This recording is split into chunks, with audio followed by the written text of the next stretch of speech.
అపోస్తుల కార్యములు 3వ అధ్యాయము 4వ వచనాన్ని ఒక్కసారి నేను చదువుతూ ఉన్నాను. పేతురును యోహానును వాణ్ణి తేరి చూచి మా తట్టు నీవు చూడుము అని లేఖనము స్పష్టంగా సెలవిస్తూ ఉంది. అపోస్తుల కార్యములు 3వ అధ్యాయము జాగ్రత్తగా మనం చదివితే అక్కడ ఒక వ్యక్తి గురించి రాయబడి ఉంది.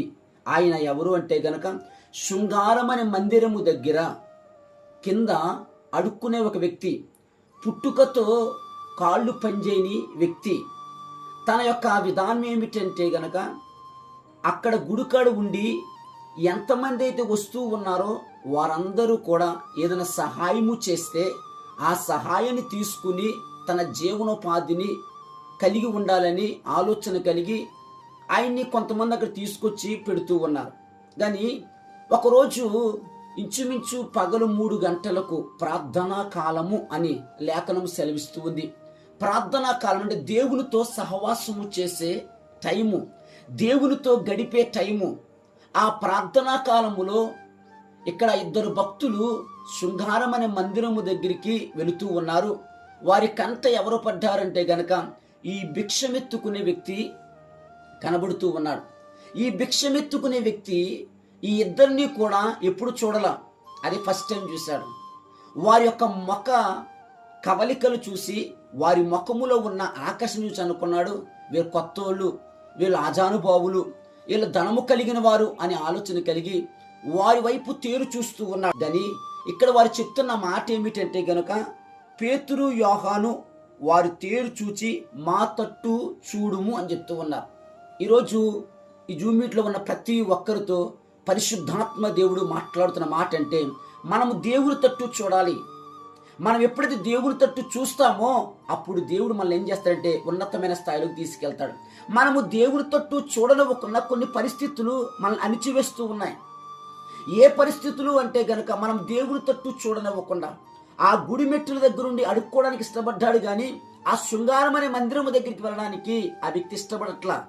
ఎందుకంటే గనక వాళ్ళేసే ఆ ధనము కానీ ఆ డబ్బులు కానీ తీసుకుని జీవనోపాధి కొనసాగించుకుంటే చాలు అనుకున్నాడు. కానీ యేసుక్రీస్తు ప్రభువు యొక్క ఆలోచన ఏమిటంటే గనక ఈ వ్యక్తి గుడి మెట్టుల దగ్గర ఉండకూడదు, ఈ వ్యక్తి గుడిలో ఉండాలి. హల్లెలూయా.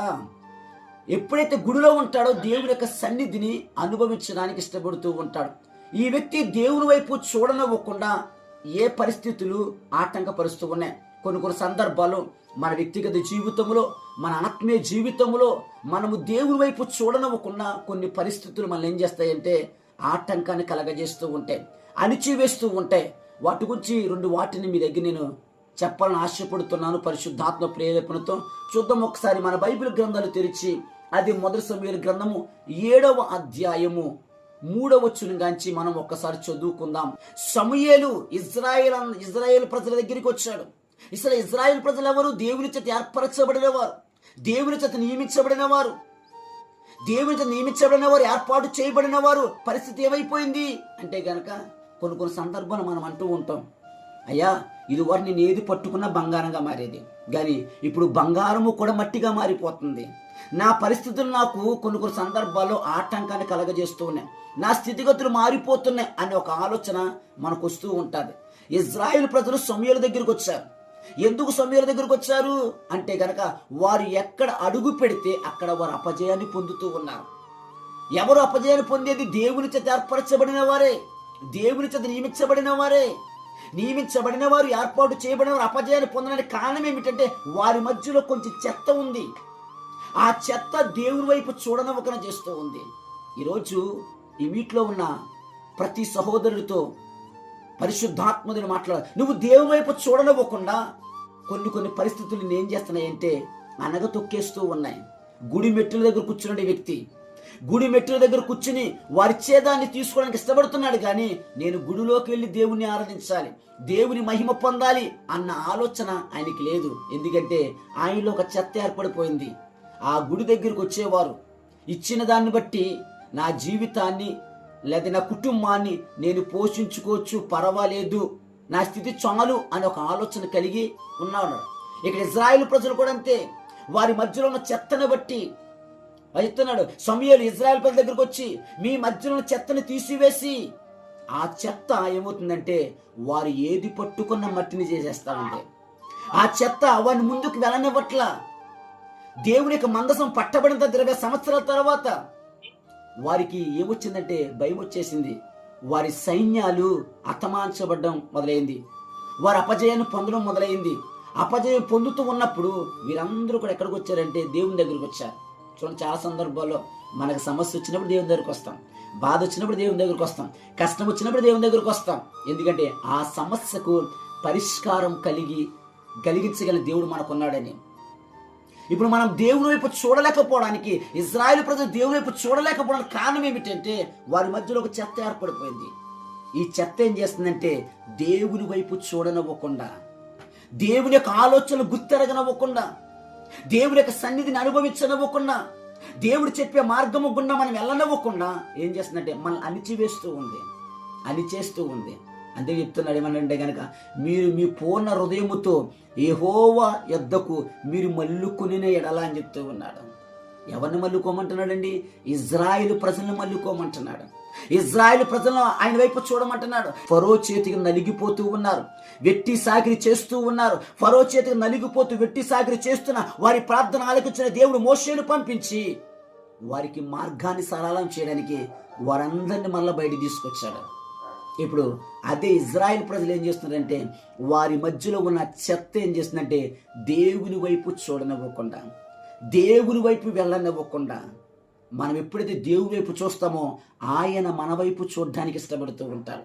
ఈ శృంగారం అనే మందిరము దగ్గర కూర్చున్న వ్యక్తి ఎవరి వైపు చూస్తున్నాడు అంటే కనుక వారి చేతుల వైపు చూస్తున్నాడు, వారి జోబుల వైపు చూస్తున్నారు, వారిచ్చే ధనము వైపు చూస్తూ ఉన్నాడు. కానీ దేవుని వైపు చూడట్లా. ఆ మందిరంలో దేవుని యొక్క మహిమ వైపు చూడకుండా ఏంటంటే అలాగే ఉన్నాడు కనుక కొన్ని సంవత్సరాలు అక్కడే తన జీవితాన్ని కొనసాగిస్తూ ఉన్నాడు. దేవుని వైపు చూడనివ్వకుండా ఏం చేస్తుందంటే ఆయన కొన్ని అణిచేస్తున్నాయి. ఇజ్రాయేలు ప్రజలు ఏ రీతిగా అయితే అణిచేసినాయో అవి కొన్ని అణిచేసింది. ఆ కొన్ని అణిచేని బట్టి ఆయన చెప్తున్నాడు, మీ మధ్యలో చెత్తను తీసివేసి పట్టుదల కలిగి ఆయన వైపు చూడడానికి, ఆయన వైపు నిలిచి ఉండడానికి. అందుకనే ఇందా మనం చదువుకున్నది అపోస్తుల కార్యము 3వ అధ్యాయము 4వ వచనం జరుగుతుంది. పేతురు యోహాను వారిని తేరు చూచి మా తట్టు చూడు అంటున్నారు. ఆ శృంగారం అనే మందిరం దగ్గరకు వచ్చే ప్రతి వ్యక్తి కూడా ఎవ్వరూ కూడా ఆ భిక్షగాడిని మా తట్టు చూడని చెప్పలా, అడగల. వారికి కలిగి ఉన్నది ఇచ్చేవారు, లేకపోతే వెళ్ళిపోతూ ఉండేవారు. కానీ ఈ ఇద్దరు వ్యక్తులు కొత్తగా కనబడుతూ ఉన్నారు. మొక కదలికలు చూడ్డానికి ఎలా ఉన్నాయంటే కనుక ఒక దైవ స్వరూపముగా ఉన్నాయి. వీరు కొత్త వారేమనుకున్నాడు, వీరి దగ్గర ఏదైనా దొరికిద్దేమనుకున్నాడు, వీరు ఏదైనా బాగా ఇస్తారేమో అనుకున్నాడు. కానీ వారేమనంటే నీవు మా తట్టు చూడు, మా చేతుల తట్టు చూడబాకు, మా వెండి బంగారం వైపు చూడబాకు, మా ధనము వైపు చూడబాకు, కానీ నీవు మా తట్టు చూడు. మా తట్టు చూస్తే గనుక బాగుంటుంది అన్నారు. చాలా సందర్భం మనం దేవుని తట్టు చూడమండి, అనేక పరిస్థితుల వైపు చూస్తాం, స్థితిగతుల వైపు చూస్తాం, మనకున్న స్థితిని వైపు చూస్తూ ఉంటాం. మనం ఎప్పుడైతే దేవుని తట్టు చూస్తే దేవుడు మన తట్టు చూడడానికి ఇష్టపడుతూ ఉంటాడు. దేవుని తట్టు చూడనివ్వకుండా ఏదైతే మనల్ని అణిచివేస్తుందో ఈ సాయంకాల సమయంలో దాని నుంచి మనం రిలీజ్ అవ్వాలి. దేవుని తట్టు చూడనివ్వకుండా ఏదైతే మనల్ని అణిచివేస్తూ ఉందో దాని నుంచి మనం బయటకు వచ్చినప్పుడు మనము దేవుని తట్టు చూస్తే దేవుడు మన తట్టు చూడడానికి ఇష్టపడుతూ ఉంటాడు. మరి రెండోది ఏంటంటే చూద్దాం ఒకసారి మన బైబిల్ అని తెచ్చి అదే 2వ దినవృత్తాంతములు 19వ అధ్యాయము 2వ వచనాన్ని ఒకసారి మనం చదువుకుందాం. భక్తిహీనత అంటున్నాడు. ఏ హీనత అండి? భక్తిహీనత. అసలు భక్తిహీనత అంటే ఏంటి? ఇప్పుడు గుడిమెట్ల దగ్గర కూర్చున్న వ్యక్తి, శృంగారమైన గుడిమెట్ల దగ్గర కూర్చున్న వ్యక్తి, ఈ అడుక్కుంటున్న వ్యక్తి ఆ గుడిలోకి వెళ్ళి వచ్చేవారు ఏదైనా ప్రసాదం పెడితే అది కళ్ళకద్దు తింటూ ఉండేవాడు. అక్కడ వరకు భక్తి. కానీ భక్తిహీనత అంటున్నాడు. చాలా సందర్భాల్లో ఇక్కడ భక్తిహీనత చెప్తూ యెహోవాకు శత్రువైన వారికి నువ్వు స్నేహితుడు అంటున్నాడు.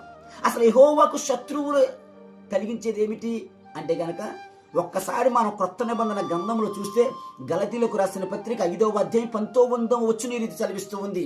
శరీర కార్యములు స్పష్టమై ఉన్నవి, అవేవనగా జారత్వము, అపవిత్రత. అపవిత్రత అంటే అన్ని వచ్చేస్తాయి. ఈరోజు ప్రతి వ్యక్తి కూడా అపవిత్రత కలిగిన వ్యక్తిగా ఉంటున్నాడు, అపవిత్రతలో ఉండిపోతూ ఉన్నాడు. అందుకని దేవుని వైపు చూడలేకపోతున్నాడు. అందుకనే ఒక భక్తి చెప్తున్నా, ప్రార్థన చేసే వ్యక్తి పాపము చేయడు, పాపము చేసే వ్యక్తి ప్రార్థన చేయడు. ఇక ఏమేమి చెప్తున్నాడంటే కనుక భక్తిహీనత, భక్తి. అందుకనే దుష్టుల ఆలోచన చొప్పున నడువక, పాపుల మాట నిలువక, అపహాసకులు కూర్చుండ యెహోవా ధర్మశాస్త్రమందు ఆనందించుచు. ఎవరెందు యెహోవా ధర్మశాస్త్రమందు ఆనందించు అన్నాడు.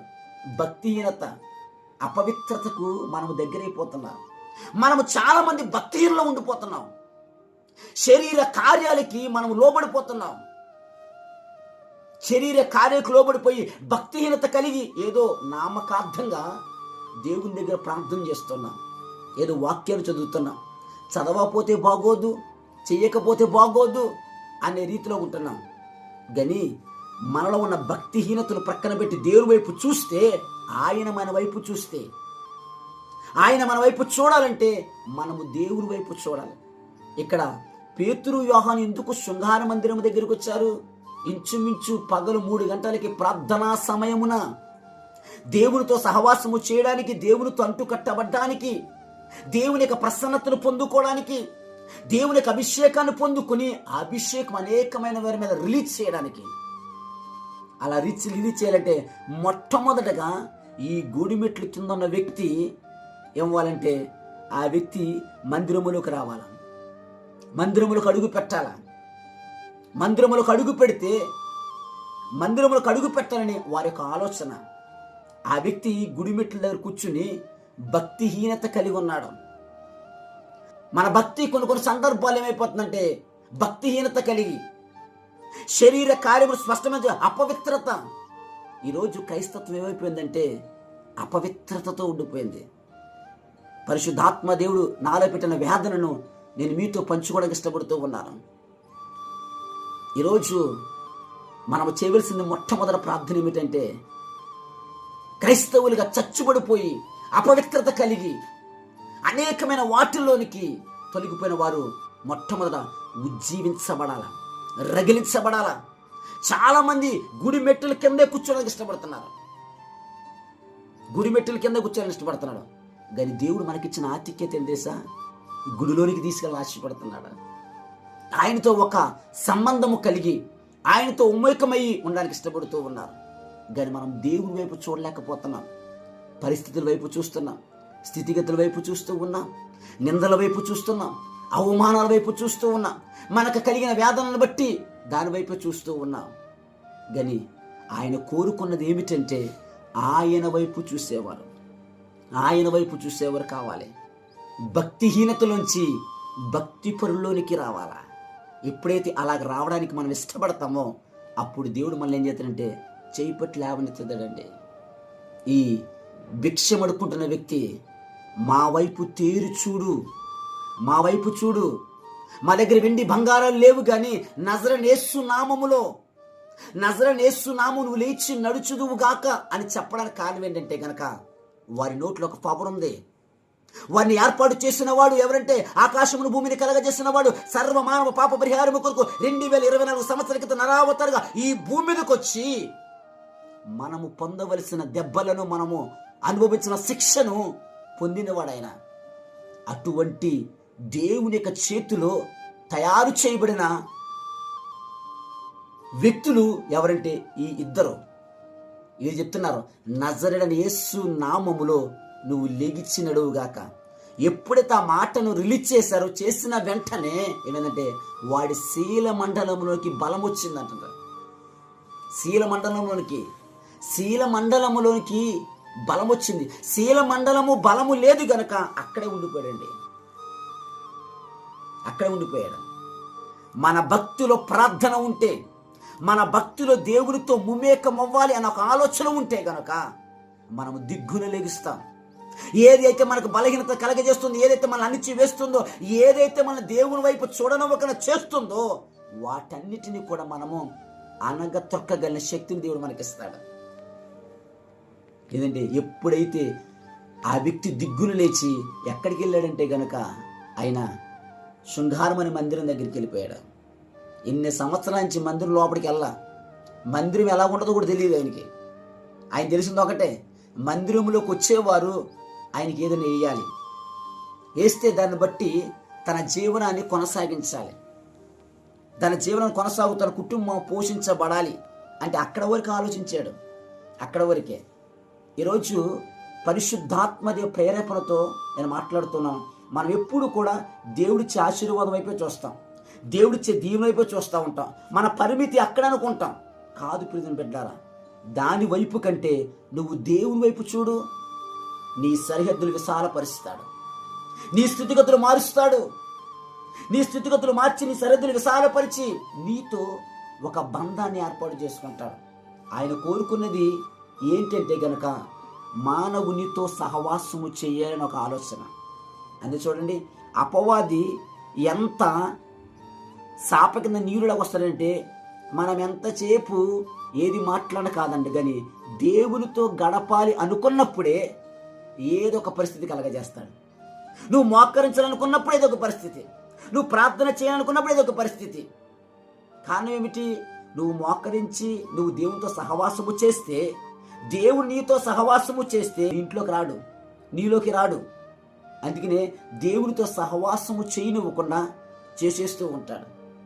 ఇక్కడ శృంగారం అనే మందిరం దొరికితే ప్రతి ఒక్కడు కూడా తనకు తోచింది ఇచ్చుకుంటూ వెళ్ళిపోతున్నారు, కానీ మా తట్టు చూడు అని ఎవరు చెప్పరా.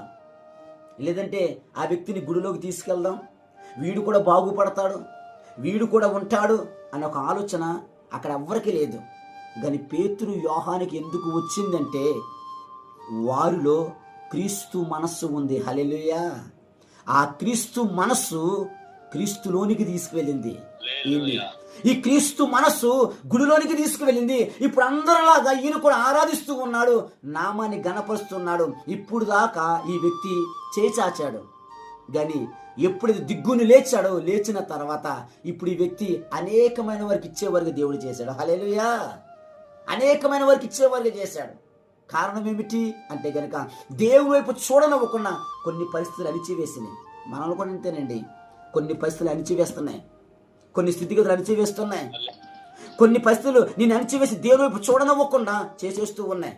ఇజ్రాయేలు ప్రజలు సమూయేలు దగ్గరికి వచ్చి అడుగుతున్నారు, సమూయేలు మేము ఎందుకు అపజయాన్ని పొందుతున్నాం, ఎందుకు అపజయాన్ని వెళ్తూ ఉన్నాం అంటే, అది మీ మధ్యలో చెత్తను తీసివేసి, మీ మధ్యలో చెత్తను తీసివేసి మీ పూర్ణత యెహోవా వైపు మీరు మల్లుకుని నెడాల అని చెప్తూ ఉన్నాడు. మూడో మాట ఒకసారి చూద్దాం మన బైబిల్ గ్రంథం తెచ్చి. అదే 2 దినవృత్తాంతములు 29వ అధ్యాయము 15వ వచనాన్ని చూసుకుందాం ఒకసారి. మన హృదయమే ఆయన మందిరం. ఇదిగో హృదయం అనే తలుపులు తడుచున్నాను, ఎవరైతే నా స్వరముని విని తలుపు తీస్తారో వానితో నేను, నాతో వారిని కలిసి భోజనము చేస్తాను. మన హృదయం ఆయన మందిరంగా మార్చుకోనుకుంటున్నాడు. మరి ఎందుకు దేవుడు మన హృదయం ఆయన మందిరంగా మార్చుకోలేకపోతున్నాడంటే మన మందిరము, మన హృదయము పరిశుద్ధంగా లేదు, పరిశుద్ధపరచబడట్ల. దేవుడు ఉండవలసిన స్థానములో రకరకాలు ఉన్నాయి, రకరకాల పరిస్థితులు ఉన్నాయి, రకరకాల స్థితిగతులు ఉన్నాయి. అందుకనే మన హృదయం ఎప్పుడైతే పరిశుద్ధపరచబడతాదో, పరిశుద్ధంగా ఉంటుందో, మన హృదయమును జాగ్రత్తగా పరిశుద్ధపరచుకోవలసిన బాధ్యత మన మీద ఉంది. ఇప్పుడు ఒక చిన్న ఉదాహరణ మీకు చెప్పాలనుకున్నాను. ఎక్కడైనా బ్యాడ్ స్మెల్ వస్తుంది అనుకోండి, ఆ బ్యాడ్ స్మెల్ వచ్చే ఇక్కడ మనం నిలబడగలమా? నిలబడలేం. ఎందుకంటే కనుక ఆ స్మెల్ మనకి పడదు కనుక. అదే రీతిలో హృదయము దేవునికి బ్యాడ్ స్మెల్గా ఉంటే దేవుడు ఎలాగూ హృదయంలో ఉండడానికి ఇష్టపడుతూ ఉంటాడు.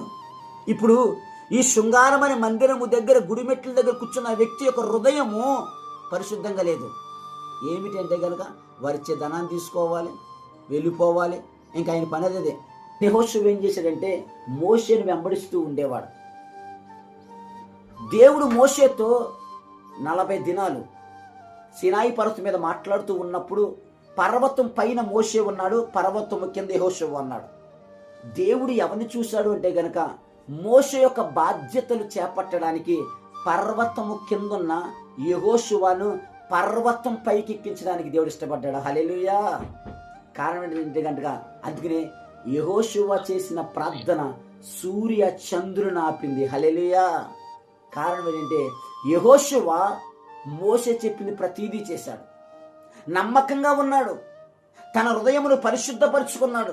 తన హృదయం అనే ఆలయములో దేవుడు మాత్రమే కొలువు ఉండడానికి ఇష్టపడ్డాడు, కానీ ఇంకేది ఉండడానికి ఇష్టపడాల. దానికి ఉదాహరణ ఒకటే ఏంటంటే తన యవ్వన కాలాన్ని పక్కన పెట్టి మోషేని ఎందుకు వెంబడించాలి? మోషేని వెంబడించవసరంలా. చూడండి, కొన్ని సందర్భాల్లో మన ఫ్రెండ్సే, మన స్నేహితులు అంటూ ఉంటారు, అంత మాటలు మనల్ని అంటాడు, అంత మాటలు ప్రార్థన అంటావేంటారా బాబు, అంత మాటలు వాక్యం అంటావేంటి, మేము చేస్తున్నాం ప్రార్థన అంటూ ఉంటారు. కారణం ఏమిటి అంటే గనక ఏదో కొంచెంగా ఉండాలనుకుంటారు. కానీ యెహోషువ అలా కాదు, తన జీవితమనే దేవునికి దారబోసాడు, దేవుని వైపు చూడడానికి ఇష్టపడ్డాడు. అందుకనే యెహోషువ చెప్తున్నాడు, నీవు బ్రతుకు దినములన్నీయు ఏ మనుష్యుడు నీ ముందు నిలబడడు. ఎందుకంటే యెహోషువను ఏర్పాటు చేసిన దేవుడు ఎవరంటే ఆకాశమును భూమిని కలగజేసిన వాడు. ఆకాశమును భూమిని కలగజేసిన ఆ దేవుడు యెహోషువ చెప్తున్నాడు ఏమంటే గనక, యెహోషువ తన మందిరమును పరిశుద్ధపరచుకున్నాడు, తన మందిరమును శుభ్రపరుచుకున్నాడు. మన హృదయం అనే మందిరమును మనం పరిశుద్ధపరచుకోవాలి. మన మందిరం ఎప్పుడైతే మనం పరిశుద్ధపరుచుకుంటామో అప్పుడు మన మందిరములోనికి దేవుడు ఉండడానికి ఇష్టపడుతూ ఉంటాడు, మన మందిరంలో దేవుడు కొలువు ఉండడానికి ఇష్టపడుతూ ఉంటాడు, మన మందిరంలో నివాసం ఉండడానికి ఇష్టపడుతూ ఉంటాడు. అందుకనే ఈ భిక్షమడుక్కుంటున్న వ్యక్తి తన మందిరము శుభ్రత లేదు. ఎప్పుడైతే పేతురు యోహాను యొక్క వైపు తేరి చూసిన వెంటనే తనకున్న ప్రతి స్థితిగతులు మారిపోయి తన శీల మండలములోనికి బలం వచ్చింది.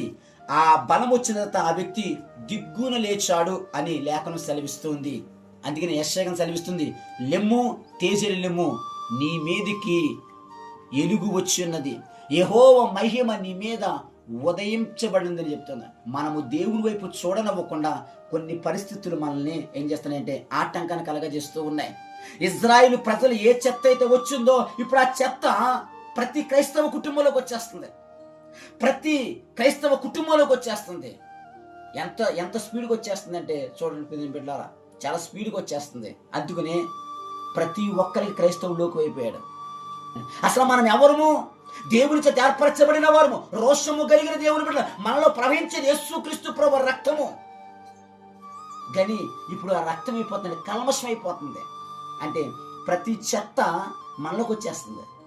మనలోకి వచ్చి ఏం చేస్తుందంటే మన లోక సంబంధులుగా చేసేస్తుంది. పేరుకు మాత్రం భక్తి చేస్తున్నాం, పేరుకు మాత్రం ప్రార్థన చేస్తున్నాం, పేరుకు మాత్రం వాక్యం వింటున్నాం. ఈరోజు వాక్యం వింటున్నా మనతో పరిశుద్ధాత్మదేవుడు మాట్లాడుతున్న మాట ఏంటంటే, నువ్వు యెహోవా వైపు చూడనవ్వకుండా ఏ పరిస్థితి అయితే నిన్ను ఆటంకాన్ని కలగజేస్తుందో, ఏదైతే నీకు అనగతొక్తుందో, ఈరోజు దాని నుంచి మనం రిలీజ్ అయినప్పుడు దేవుడు మన వైపు చూస్తాడు, మనము దేవుని వైపు చూస్తాము. అప్పుడు మన ద్వారా గొప్ప కార్యాలు జరుగుతాయి, అద్భుతమైన కార్యాలు జరుగుతాయి. ప్రియమైన బిడ్డలారా, ఎంత అద్భుతమైన కార్యాలు అంటే గనుక ఏ మనుష్యుడు యెహోషువ ముందు నిలబడడు అని లేఖనం సెలవిస్తుంది. మన ముందు ఏది కూడా నిలబడదో, మనల్ని ఏది కూడా ఆపలేదు. అటువంటి కృప దేవుడు మనకిచ్చును గాక. ఆమేన్, ఆమేన్. ఈ మీటింగ్లో ఉన్న ప్రతి ఒక్కరికి కూడా నా ప్రభు రక్షకుడు యేసుక్రీస్తు నామములో శుభాభివందనాలు తెలియజేస్తున్నాను. అలాగే ఈ మన్నించు అగ్ని మినిస్ట్రీ ద్వారా మీకు అందరికీ శుభాభివందనం తెలియజేస్తూ, దేవుడు మిమ్మల్ని ఆశీర్వదించి దీవించి మీరు చేస్తున్న ఈ పరిచయం ఇంకా విస్తరింప చేయును గాక. ఆమేన్, ఆమేన్. చాలా వందనాలు అయ్య గారు, మంచి ఆత్మీయమైన సందేశం అందించి మమ్మల్ని బలపరిచిన పరిచర్య కొరకు మీరు దిన ప్రార్థనలు జ్ఞాపకం చేసుకోండి. మరి పాడేరు, అరకు పరిసర ప్రాంతాల నుండి నర్సీపట్నం, కేడిపేట, వైజాగ్, శ్రీకాకుళం పరిసర ప్రాంతాల నుండి హాజరవుతూ ప్రతిరోజు కూడా అనేక అంశాల గురించి ప్రార్థన చేస్తూ ఈ కార్యక్రమాన్ని కొనసాగిస్తా ఉన్నాం.